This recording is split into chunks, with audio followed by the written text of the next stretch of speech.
అయోధ్య రామ మందిరం హిందువుల దశాబ్దాల కల. రామయ్య ఏలిన ఈ పుణ్య ప్రదేశంలో 100 ఏళ్ల ఎదురుచూపుల తర్వాత ఆ రాముడి ఆలయం కొలువు తీరింది. జనవరి 22న రామ్లాలా విగ్రహ ప్రతిష్టాపన కార్యక్రమం జరగనుంది. ప్రధాని మోడీ చేతుల మీదుగా జరిగే ఈ వేడుక అంగరంగ వైభవంగా జరిగేలా ఏర్పాట్లు జరుగుతున్నాయి. అయితే ప్రారంభం కానున్న గుడిలో పూజలు చేసేందుకు భారతదేశం నలుమూలల నుంచి సుమారు 3000 మంది ఇంటర్వ్యూలకు వెళ్లారు. కానీ ఓ 22 ఏళ్ల కుర్రాడిని ప్రధాన అర్చకుడిగా ఎంపికయ్యాడు. ప్రస్తుతం ఈ విషయమే అందరిలో చర్చనీయాంశమైంది. ఎంతో కఠినమైన ప్రక్రియను అనుసరించి పాండే ప్రధాన అర్చకునిగా ఎంపికయ్యాడు. అసలు అంత చిన్నవాడైన పాండేను ఎందుకు ప్రధాన అర్చకుడిగా ఎన్నుకున్నారు అనే విషయాలను ఇప్పుడు తెలుసుకుందాం. మోహిత్ పాండే ఢిల్లీలోని ఘజియాబాద్కి చెందిన యువకుడు.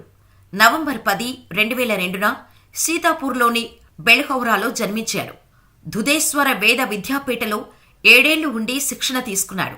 తదుపరి చదువును తిరుపతిలో పూర్తి చేశారు.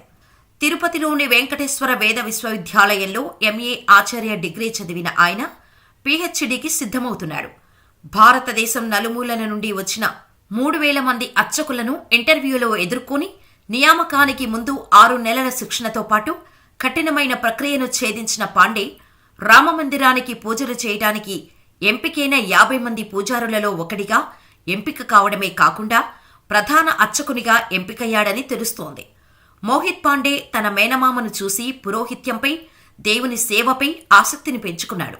ఈ ఆసక్తిని గమనించిన మోహిత్ మేనమామ శ్రీ ధుదేశ్వర ఆలయంలోని వేద్ విద్యాలయంలో పాండేను చేర్పించారు. అక్కడ మోహిత్ పాండే వేదాలను, ఆధ్యాత్మిక జ్ఞానాన్ని అవపోసన పట్టాడు. మోహిత్ యుక్త వయసు నుంచే, అంటే దాదాపు 7 సంవత్సరాలుగా పౌరహిత్యంలోని తన జీవితాన్ని గడుపుతూ వస్తున్నాడు.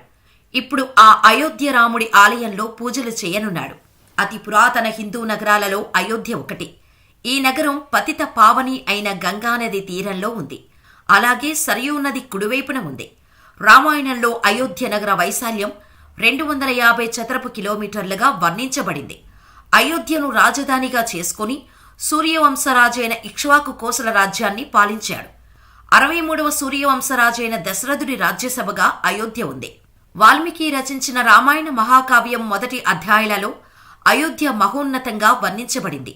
అంతేకాక కోసల సామ్రాజ్య వైభవం, రాజ్యంలోని ప్రజలు అనుసరిస్తున్న ధర్మం, సంపద, ప్రజల విశ్వసనీయత గురించి గొప్పగా వర్ణించబడింది. తులసీదాసు తిరిగి రచించిన రామచరిత మానస్లో అయోధ్య వైభవం తిరిగి వర్ణించబడింది. తమిళ కవి కంబర్ రాసిన కంబరామాయణంలో కూడా అయోధ్య అత్యున్నతంగా వర్ణించబడింది. తమిళ వైష్ణవ భక్తులైన ఆళ్వారులు ఈ నగరాన్ని తమ రచనలలో అయోధ్యను అద్భుతంగా వర్ణించారు. జడ భరత, బహుబలి, సుందరి, పాండలిప్త సురీశ్వరి, హరిచంద్ర, అచల భరత మొదలైన వారు అయోధ్యలో జన్మించిన వారే. జైన్ మతస్థులకు కూడా ప్రముఖమైన నగరం ఈ అయోధ్య. 2000 సంవత్సరాలకు ముందే ప్రముఖ తీర్థం కరులిద్దరికీ అయోధ్య జన్మస్థలమైంది. అంతేకాదు మరో 5 తీర్థంకరులకు కూడా జన్మస్థలంగా ఈ నగరం ఉంది. జైన ఆగమాలలో అయోధ్యకు మహావీరుడు విజయం చేసినట్టు రాయబడింది. అయోధ్య బుద్ధమత వారసత్వ కలిగిన నగరం. అందువలన ఇక్కడ మౌర్య చక్రవర్తుల కాలంలో నిర్మించబడిన పలు బౌద్ధాలయాలు, స్మారక నిహనాలు, శిక్షణా కేంద్రాలు ఉన్నాయి. గుప్తుల కాలంలో అయోధ్య వాణిజ్యంలో శిఖరాగ్రం చేరుకుంది. క్రీస్తుపూర్వం 600లలో కూడా అయోధ్య వాణిజ్య కేంద్రంగా విలసిల్లింది. చరిత్రకారులు దీనిని సాకేతపూర్వకంగా పేర్కొన్నారు. క్రీస్తుపూర్వం 5వ శతాబ్దం నుండి బౌద్ధమత కేంద్రంగా అయోధ్య విలసిల్లింది. బుద్ధుడు ఈ నగరానికి 1 కంటే ఎక్కువసార్లు వచ్చినట్టు భావిస్తున్నారు. ఇంతటి మహాచరిత్ర ఉన్న అయోధ్య నగరంలో దశాబ్దాల కాలం తర్వాత రాముడి ఆలయాన్ని ఆధ్యాత్మికత ఉట్టిపడేలా నిర్మించారు. ఇంతటి గొప్ప ప్రాశస్త్యం ఉన్న ఆలయంలో ప్రధాన అర్చకుడిగా మోహిత్ పాండే ఎంపిక కావటంతో అతని కుటుంబ సభ్యులే కాక అతని గ్రామ ప్రజలు కూడా సంతోషాన్ని వెళ్లబుచ్చుతున్నారు.